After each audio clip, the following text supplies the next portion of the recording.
Right then, just roll on to do another video.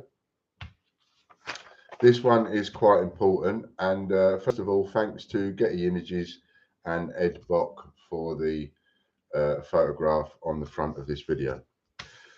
So just citing them because it's their photo, not mine.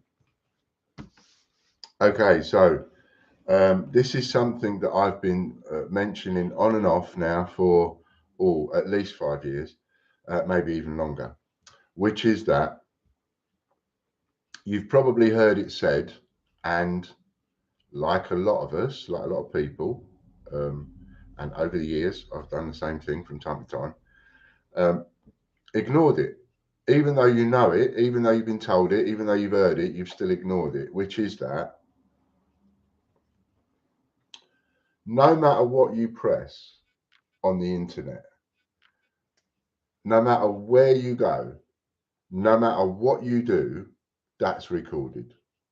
You might think that you've had a look at this website or you've gone over there and done that, and then you've thought, I'm going to delete that because don't necessarily want anybody knowing, or it's private information, or whatever it might be, for whatever reason. It doesn't always have to be a derogatory reason. It can just be because somebody likes their privacy, right? But it doesn't matter what you do.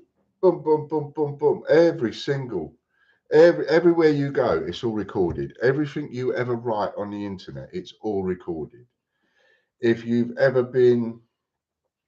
said anything wrong, if you've ever been unkind, if you've ever been nasty, if you've ever been nice, doesn't matter. It's recorded, and it's never going to go away, and you can't delete it. So that comes into buying and selling, because for many years, how many people have been buying and selling on places like eBay and Amazon and Vinted and all these different places, and some people are just, I don't want this shirt and waistcoat anymore, so I'll just put it up and I'll sell it for, it cost me 20 quid, I'll sell it for a fiver or 8 quid, so I'm not doing a business, I'm just selling something that I bought. That's fully legal, that's allowed, right? So, I bought this waistcoat for 20 quid, I sold it for a tenner. I just found out somewhere that I can buy them for a fiver. What I might do then, because I know I can sell them for a tenner, I might buy a couple for a fiver each and then sell them for 10 or 15 quid. See how I get on. And I sell a few and I make a few quid. All lovely jubbly. And that helps when I go down the pub on a Friday night, or it helps me pay an electric bill, or whatever. And you think, no danger, no harm done. Actually, yes, there is harm done. Now you're running a business.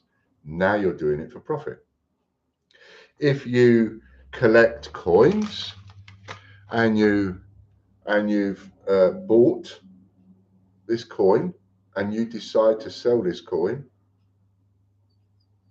that's okay, that's allowed. But if you suddenly start uffing coins out of change and going down and doing a 50p run, a bit like, I'm not saying Christopher Collects is doing anything, but we all know who Christopher Collects is. He goes, he gets change, he does it on camera, he sorts through coins, right?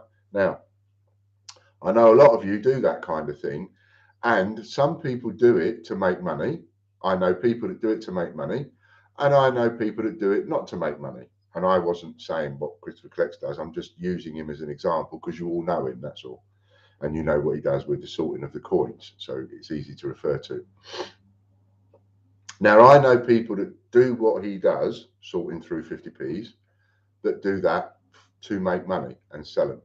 I also know people that do the same thing that he does, but they don't sell them. They chuck most of what they find back. They're not interested, and they just keep what they keep, right? So when you're just keeping what you keep and you're doing it for personal hobby, there's nothing wrong with that. You don't have to pay no tax on that. You can do all the searching you want. You can buy all the coins that you want, and you don't have to pay nobody nothing because it's a hobby. But the minute you go down the road of selling them, you're now running a business. And a lot of people will put themselves up as a private seller on places like eBay. Instead of going as a business seller, they think, oh, I'm going to make myself a private seller because then, you know, I won't have to pay any tax. No, what you're doing by doing that is you're actually telling a lie, and you're putting that lie in writing, because by clicking that, you're saying, I am a private seller. You might not be writing it out on a pen and paper, but the fact that you're clicking to say that you are a private seller means that that's exactly what you're doing. I am a private seller. I am not a business. And that is a lie if you're making money out of it. And so some people might think, oh, well, you know, I've got away with it. Nobody's ever knocked on the door. I'm all right. I don't sell a fortune. I only sell a couple of £100 worth a month. I only use the money to do my car. I only use the money to pay my gas bill, electric bill. I only use the money to take the kids on holiday once a year. Whatever excuse you come up with in your head, that's fine for you, right? But as far as HMRC are concerned, you're running a business. And they've been working on a system for years of being able to integrate with the sales businesses that are out there. So the likes of Gumtree and eBid and eBay and Amazon and Bonanza and all of these places. I expect to get it at changechecker.com. We're a new business on that score, so we've not had it yet, but it will come. They will be contacting us at some point, and at some point they will no doubt ask for, we want a downloadable thingy sheet, whatever you want to call it, spreadsheet that shows all your transactions and all the people, etc. And at some point in the future, I can see that I would have to hand that over. Now, at the moment, if anybody come to me, I would do the same as what a lot of businesses do and say, no, you can't have private information without a court order, or unless you show me that it's illegal for me to withhold that information. The moment you give me a court order, or the moment you show me that it's illegal to withhold that information, you can have it straight away. Boom, there you go. There's the information. I'm not committing a criminal offence. So, boom, there you go. For years, for 20 years, any law enforcement in anywhere in the world, all they have to do is fax eBay. Literally, I mean, it's mental. This. All they have to do is fax eBay a thingy saying, I want the information for Ian Lambert. Ian Lambert has been buying and selling on your site, and I want the information for it. I want to know his transactions. I want to know his username. I want to know his, you know, and so on and so on and so forth. And they will give it all, right? Transactions, everything. They just hand it straight over to law enforcement as soon as it's been requested without a court order. You didn't know that. That's been happening for 20 years. So for many, many years, but as we know, our government is quite slow on the uptake with certain things. So it's taken them a while to get there. Why am I even telling you all this?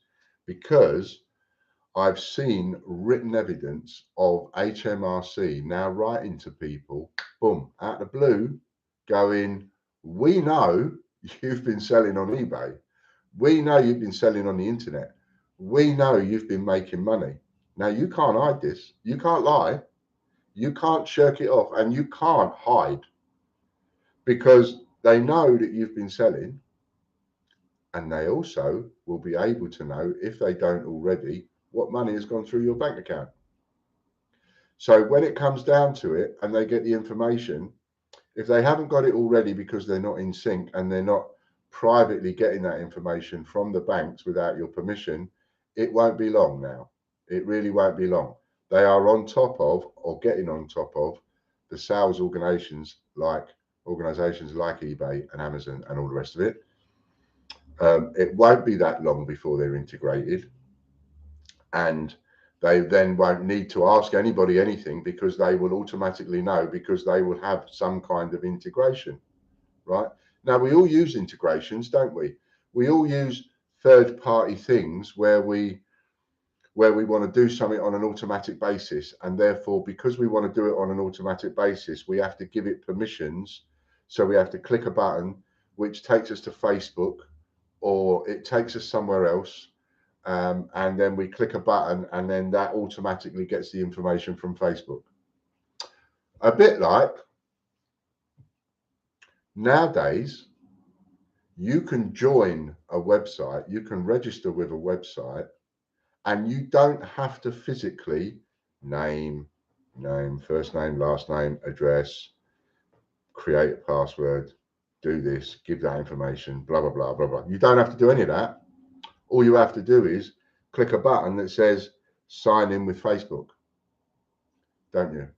And you click that button, and basically what you're doing by clicking that button is you are letting whatever it is that you're signing up to integrate with Facebook and retrieve your information from Facebook, so that it can verify you as an independent person, because it's retrieving all of your private information from Facebook. So it will get your name, and it will use the same email address, and it will use the same password for you to log into that website. And you haven't had to fill in a big long form about joining the website. You just click a button and say join with Facebook. Well, that's what that does. That's integrated, right? This is the best way of explaining it. That's integrated. That means at the click of a button, you have authorized that website to communicate with Facebook and withdraw your information out of Facebook. So it won't be that long before there's integration going on with HMRC, and they won't need to ask questions. Now, at the moment, they're giving people a chance and they're asking questions. So some of you have already had this letter through the post. Some of you are going to be getting this letter through the post. And it is a letter from HMRC letting you know that they know that you're at it, letting you know that they know that you are buying and selling and making money and having money paid into your bank account that you are not declaring. And this ties into, you know, this whole CD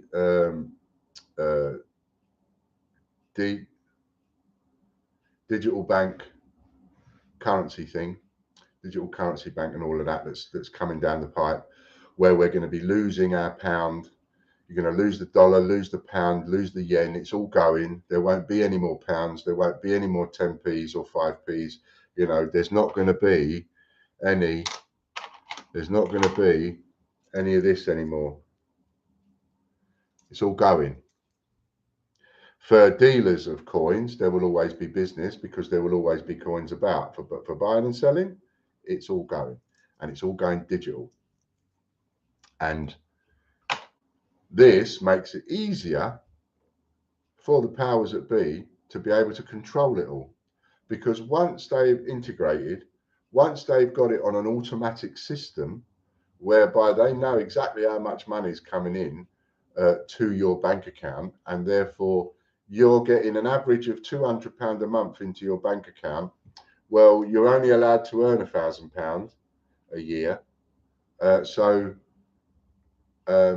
Without paying any tax. So you owe us £50 a month, or you owe us £20 a month, or whatever, going back 3 years or 5 years. I've just been having conversations with one person where they're looking at going back 3 to 5 years. And my honest advice to that person was, don't muck about, because they know it. They've already got you. They've captured you. They've got you. They know what you're doing. They don't know exactly what you've been doing, but they know that you have been at it. They know that you've been earning money, you've been buying and selling, and they know you've not been paying any tax. And they know you've not been paying any tax because you haven't registered with HMRC.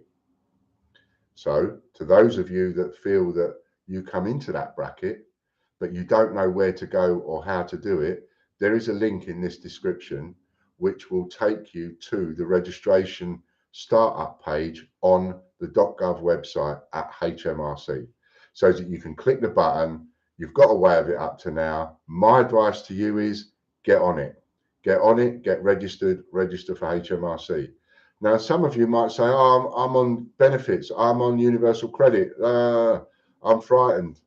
Bill, you've got a right to be if you've been on benefits and you've been earning money and you ain't been telling anybody. Of course, you've got a right to be frightened. I've known people go to prison for 6 months for that, 18 months. However, it is not in the government's interest to nick everybody, because if they nicked everybody, we would have 20% of the population behind bars, because this applies to people not just on benefits, it applies to people working and earning a full-time wage, and then they decide to earn extra by doing some buying and selling online. Well, they think they're paying their tax and insurance with their PAYE for their full-time wage. They don't need to worry about paying any tax for the stuff that they're selling and flogging online. You might be paying your tax and insurance on your wages, but if you're earning money buying and selling stuff online, you still need to pay tax on that. Doing it again. So there's a link in the description. Click on that, go to HMRC, go to the .gov website. Don't go to, if you was to search paying HMRC or paying tax, etc., you're going to come up with loads of different websites as well as the .gov website. My advice to you is, first of all, go to the .gov website. Don't pay any attention to what a lot of these other places are saying, because if they are an independent business, they are going to want independent funding. They're not there for nothing. They don't do their job for free, right? Nobody does. Whereas you go to the .gov website, you're looking at all the information, whatever you can download off there, whatever you can get off there, it is all free. Nobody's going to charge you for information from the .gov website. So that's my suggestion. Click on the link in my description, go there, start reading up on it, and decide for yourself if you fall within that category, right? Don't try and be clever and be all cocky about it and think, yeah, well, I'm just going to tell them that I was just running a hobby and I haven't been doing a business, and I'll say this and I'll say that, and yeah, it'll be fine. If you take that view, you're going to get captured, you're going to get fined, and you may very well end up behind bars. And this is no joke. And let's also understand that not only have we spent billions of pounds that have gone in politicians' pockets, we've spent billions of pounds throughout the pandemic on the stuff that we needed to spend that money on as a country, right? There's all sorts of stuff that's needed to be spent, public spending. It's all come out of the purse, the taxpayer's purse, which is where you and me and all the rest of the people in the country, all their tax goes into. And we are running at a huge deficit. So it was only a matter of time before this came about, because the government wants to get some money back. They've spent billions and billions and billions of billions. Yes, some of it's been fraud. Yes, they've nicked some of it. They've creamed off the top, but they've also spent an inordinate amount of money on stuff that needed spending. That money has got to be paid back. Where's it going to come from? You and me. Tax goes up, inflation goes up, all these things go up. And then you have the bright sparks that sit there in the offices of the HMRC and they go, oh, hang on a minute, we're not, there's a lot of people out there making a lot of money buying and selling on the internet. I mean, look at eBay. You know, it had over half a billion members, 500 million. That is 1/14 of the entire world population. They had 500 million members some years ago. They've got more than that now. So this is what you need to look at and you need to focus on. Now, don't panic. Don't get yourself into a tiz, because there are ways in which you can deal with it, and you can deal with it without stressing yourself out. Look at me, right? Look what stress has done to me. You don't need to do that. You don't need to stress yourself out. My advice to this person that I was talking about, looking at their details, was to say to them, one of the first things you need to do is go and get yourself an accountant, because you're going to have to do historical adjustments now. They know you've been doing it, and they know you've been doing it, and that person phoned them up, and sure enough, yes, they know they've been doing it, and they know they've been doing it for some years. So you've got to take the bull by the horns. You've got to deal with it. And one way of dealing with it is with an accountant. Now, if you feel that you've got a lot of historical stuff to deal with, you might want to go and see a chartered accountant. The difference between a chartered accountant and what we'll call an ordinary accountant, and I don't belittle accountants by saying ordinary accountants, because their job is hard and they have to be trained for it anyway. But you have a chartered accountant and you have an accountant.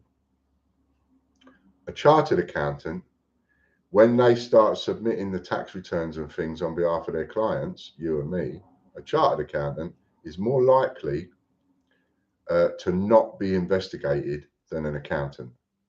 And that's because they are far superior, for the various reasons, right? So there's less chance a chartered accountant is going to be, a chartered accountant's clients is going to be investigated. And that's because they are trusted more, because they've got a lot more to lose, right? So if you think that there's a lot of historical at play here regarding your finances, go and see a chartered accountant. They will help you, like any accountant will help you, even chartered accountants will help you try and get around this and get around that, the legal way on how to not pay as much tax. So they'll be saying to you things like, well, okay, you've earned money out of coins. What things have you used in order to make money out of coins? Well, you've used a portion of your electric. You've needed a computer.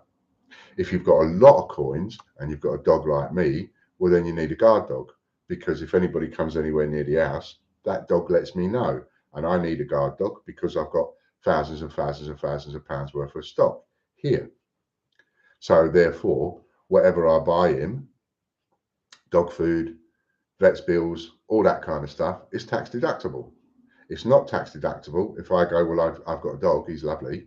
Well, that's not tax deductible. I've got a dog. I need a dog. I need an alarm. He's cheaper than getting the place all alarmed up. So and I can use that as tax deductible. Do you see? So if I was to say, for example, I'm going to go out and buy a new shirt and waistcoat, and I want to put that through my books, any accountant would say you can't do that. You can't claim against that for your books. You buy clothes anyway. However, if you're doing videos like I do, you can then say to your accountant, you can not argue, but it's sort of argue with your accountant. You can say to them, well, look, you have a debate with them and say, well, look, I'm doing videos. I can't look crap on the video. I can't look all disheveled and stuff like that. I need to look smart. So therefore I need to buy a bit smarter stuff. Therefore, I think it's some of it should be tax deductible. And you can have these conversations. And the accountants who know their job will be able to steer you right. It's not your job to decide what's tax deductible or not. It's your job to say to your accountant, I think this item that I've bought should be tax deductible because. What do you think? This is the reason why I think it should be tax deductible. What do you think? Now, you could, in the same scenario, say, well, I think I need a shirt and waistcoat to look presentable because I'm doing these videos. Therefore, that should be tax deductible, Mr. Accountant. Your accountant might go, yeah, fair enough. Or your accountant might go, actually, no. Or actually, you would be allowed to claim for 40% of that. So whatever it is, your accountant will let you know, because that's their job, right? It's not for you to do their job. It's not for them to do your job. So your job is to think of what it is that you can claim for. And if necessary, make a list, keep the receipts, tell the accountant, show the accountant, let them know. They might say, yes, I've got £400 of petrol receipts here, accountant. Okay, cool, Mr. Smith. What would you like to, you want to claim for that? What was that petrol for? And you go, well, Mr. Accountant, I took the family to Hunstanton for the weekend. That was 100 quid. Your accountant's going to go, nah, you can't claim for that. I went to Hunstanton for the weekend because I wanted to go up there and I wanted to sort a load of coins and I wanted to go somewhere different in order to get £2,000 or £5,000 worth of 50p's and go through them because I'm into doing my coins. And I took the family with me. Now you'll be able to claim for a portion of that. I don't know how much of it, but you'll be able to claim for a portion of that because you're working. You're doing your self-employment, you're working. But if you just say, I went to Hunstanton for the weekend and I want to claim for that against my business, no, you can't. Right? So there's all sorts of loopholes that will enable you to claim for things, and they're things that you just cannot claim for, even if you want to. But that's your accountant's job. That's what they do for a living. Right? Your job is to make sure that you give the accountant all of the information. Now, if you fall into the bracket of somebody that has been buying and selling, making money, and doing it online and not telling anybody and enjoying the fruits of your labors, as it were, it's time to do something about that before you get caught. Because at some point in the future, what they're going to do is they'll be like, they won't be giving people as much leeway as what they're giving them now. Now they're getting in touch with people going, we know what you're doing, and we're letting you know that we know what you are doing. Sort it out. Whereas later on, they may very well take the view, we know what you've been doing, you're nicked, and you get no chance to sort it out. So those people that continue, even though they find this out, and people will start finding this out sooner rather than later, but for those people that continue and just ignore it and ignore it and ignore it and become an ostrich and stick your head in the sand, Jesus Christ, that bloke looks and is the size of John. It's like John's twin. It's like John just ran across, jogging down the road. It's like John just ran down the road. Anyway, lost my train of thought then. Basically, if you've been doing it, get onto it, register for self-employed. If you're on benefits, if you're on universal credit, do it with their permission. You can be self-employed and on universal credit. You can employ people and be on universal credit. You could turn over £5,000 a week and still be on universal credit, depending on what your expenses are. Obviously, if you're making £5,000 a week profit, you ain't going to get no universal credit. But you are allowed to run a business and be on universal credit, just like you are allowed to work and be on universal credit. Before, it used to be called working tax credit, and some of you are still on that. But it's all being changed and everything is going over to universal credit. Some people have already been changed over. Some people are going to be changed over. But the crux of the matter is that if you are on benefits, there are ways in which you can work and be on benefit. And the way to find that out is to contact the benefits, talk to them on the phone and say, look, I've been thinking about going self-employed and starting my own little tiny business, little tiny cottage business. They call it a cottage industry, cottage business, when you're doing a little business from home, whether that's drawing things and selling them, whether that's sorting coins and selling them, making cakes and selling them. It's a little cottage industry, right? It's called cottage. Pardon me. So speak to your benefits and say to them, you're thinking of starting a little cottage self-employment, and you want to know where you stand on your benefits and being self-employed, and they will let you know. And there's plenty of information on the .gov website as well to let you know. So it doesn't matter whether you are working, whether you are on benefits, whether you are neither working nor on benefits. It doesn't matter. If you are making money online doing anything, whether that be sorting coins or selling cakes, it matters not. You know, the one thing they can't do anything about, obviously, is if somebody goes to a car boot sale and only accepts cash, then it's going to be very difficult for them to know. But this is one of the reasons why we're going down this digital currency route, because there is too much cash, and has been for many years, as far as the government is concerned, that's all exchanging hands, all going on all over the place, and there's no records of it. And that's one of the things that's going to change. Boy, is it going to change once we go down the digital route. Once we lose the pound, we lose the money, we go down the digital route in a few years' time, the government will know every single penny that you have coming in and going out. And they will even be able to just take it. They won't have to wait for us to pay them.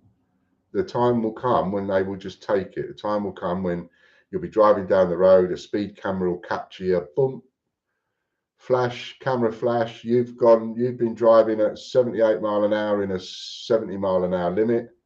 You've been fined 150 quid and we took the money out of your bank account. All of that's going to come. But anyway, don't want to frighten the pants off you too much. Lots of information about a digital currency, lots of information about the negative impact on that to us as a people. It's all out there on the internet. Just do your due diligence and have a look. But as far as this is concerned, HMRC, they are coming. They are going to be knocking on the door. You may not have got a letter yet. You're going to get one at some point if you've been earning money online and having money paid into your bank account. I'm very careful and have been for a long time. When I send people money, I put in the reference what that money's for. So that I then, if I get investigated, oh, you paid Joe Bloggs over a period of 6 months, you paid Joe Bloggs 1,500 quid one month, you paid him £2,000 another month, you paid him £800 another month. What's that for? Well, just have a look at the transaction. There it is. It's in the reference. It was for coins. I bought 50p coins. I bought £2 coins. That's what it was for. Now that's completely off my shoulders. And they will then, if they want to, go to the person I bought it from and go, according to our records, you have been paid £2,000 for 50p coins. So you've got to check, you've got to know, right? Once you know this, forewarned is forearmed. And I don't believe for 1 second that they're going to be coming after people in their thousands trying to lock them all up. They are in the process of building loads of prisons, but that's not what they're after at the moment. What they're after at the moment with this softly approach, if you want to call it that, I class it as a softly approach. And what they're after at the moment is they're after get people sitting up, taking notice and dealing with it. The people that they'll send to prison, the people that they'll fine, the people that they'll come after and right, well, have you, mate? Those are the people that will ignore all of this.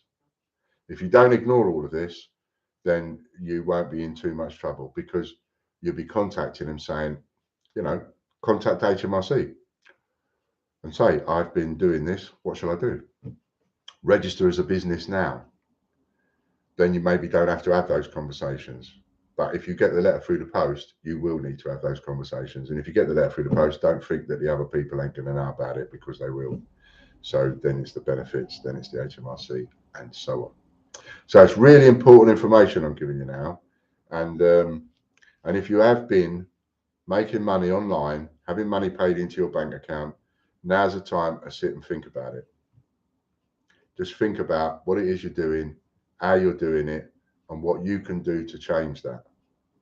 They can't do anything about people sending cash to people through the post, but they can do something about recorded transactions. And that's what I was saying at the beginning of this. It doesn't matter what you do, every transaction is recorded, and we can't get away from that. And they can go back years, and we can't get away from that. Nowadays, we can go into our own bank account and we can pull up statements from 4 years ago. What do you think they'll be able to do? They'll be able to pull them same statements up and go, ooh, look how much money you've made over the last 4 years. Yeah, we want some of that, thanks. All right, so I hope it's been helpful to you. I hope I've just sort of explained it in the right way, and I've been meaning to sort of do one to say this so that at least my customers, the people that are following my channel and my customers, are a little bit forewarned. Forewarned is forearmed. You can do something about it. Do something about it now before it's too late. The knock-on effect of this is that by making people register for self-employment and by making sure that people are going to be paying tax, is that the prices will start to rise. Because those of you that, for example, me selling selling a technology £2, an ordinary, nothing special technology £2 for say a fiver online, and then having people slate me, oh, you're a crook, you're charging £5 for a £2 coin, rah, rah, rah, rah, rah, like I've had, right? And you know I've had that. And then you have other people that take that same £2 coin and they sell it for £3. So they're taking my business. That might be you, right? Taking my business because you're selling it for £3. I'm trying to sell it for a fiver. I'm trying to sell it for a fiver because I have tax to pay, VAT to pay, wages to pay. And even then, I'm not paying everything when I should because I haven't got enough. But let's say you're selling this for £3 because you're selling it cheap because you want to sell a lot of them, right? And you don't make much on it. And now you've been captured. And now they go over your records and they go, see all them £2 coins you sold for £3 each? We want our share of that. We want our tax off that. So now, when you start paying what you're supposed to be paying out of the £3 that you get for this, and remember, only £1 of that is supposed to be profit because the other £2 is the cost of the coin. It's a £2 coin. So by the time you've paid eBay 10% or 15%, and by the time you've paid 25% to HMRC, the two of them together is 40% on its own.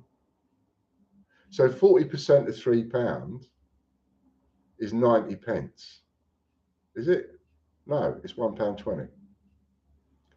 40% of £3 comes to £1.20. 10% is 30 pence. £3. 40%, 4 times 30 pence, £1.20. Take £1.20 off of £3. What does it leave you? £1.80. Oh, hang on a minute. All of a sudden, you're making a loss. And not only are you making a loss, but they may very well come to you and go, yeah, and you owe us that going back for the last 3 or 4 years. Suddenly, the amount of money you're going to lose is astronomical. All because you've wanted to be cheaper than everybody else. So for a while, in a sense, and I don't mean this in any negative way against you, I don't mean this in a nasty way, I just do it in my plain speaking, blunt,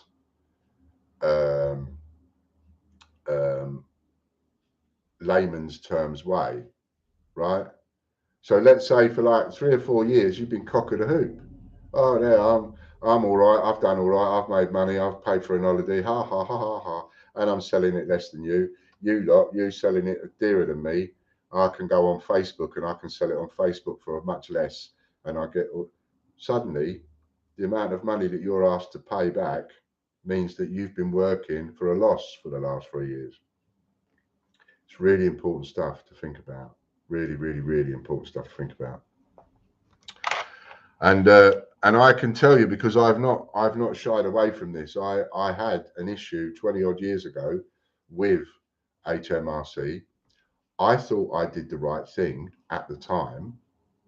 Legally, I did the wrong thing. And even though the people that came after me admitted that morally I did the right thing, morally, legally, I did the wrong thing. And you might not think that's possible in our laws and stuff, but it is possible. It's possible to have a law or have something where morally you're making the right choice when it comes down to morals, but when it comes down to legality, oh, that's the wrong choice. I got 6 months. So this is not to be taken lightly. And anybody that does is a strawberry fool. So there you go. I hope that's helped. Don't want to frighten you, but I do want to put the wind up you a little bit, because those of you that are doing it, you need to stop and you need to take note and you need to sort it out so you don't get in trouble. I don't want you to get in trouble because I want you to be my customers for a long time. I want you to stick around, right? So have a look. Link is in the description. Go and have a look. Start doing a bit of research and see where you come into that sort of issue, that scenario. All right. Love out my bucket as always. Don't forget to see us on Thursday night, 7 o'clock for all the giveaways. And don't forget to go to Ian's TV /giveaway and put your name and email address in there, ready for the £100 giveaway on Thursday night. Okay then, thanks a lot. Bye for now.